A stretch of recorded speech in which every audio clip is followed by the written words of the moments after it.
Asesmen nasional dilaksanakan di semua sekolah, madrasah, dan program pendidikan kesetaraan.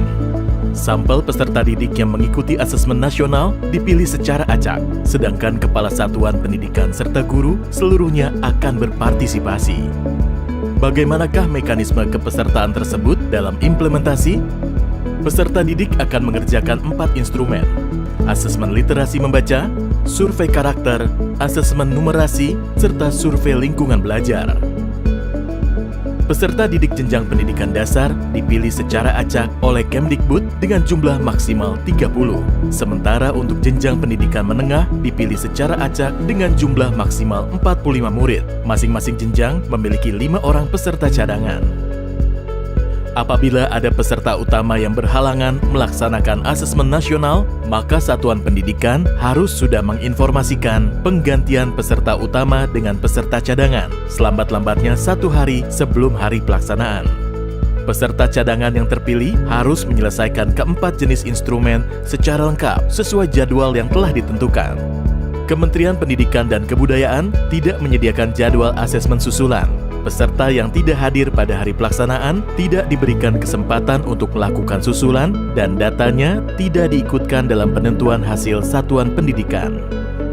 Bila asesmen nasional di satuan pendidikan tidak dapat dilaksanakan karena adanya keadaan situasi darurat dan kejadian luar biasa seperti listrik padam atau bencana alam, maka dapat dilakukan penjadwalan ulang. Terkait pelaksanaan survei lingkungan belajar oleh guru dan kepala satuan pendidikan, beberapa hal perlu diperhatikan. 1. Seluruh kepala satuan pendidikan dan guru yang terdaftar di Dapodik atau EMIS dan mengajar di satuan pendidikan tersebut akan menjadi peserta dalam survei lingkungan belajar.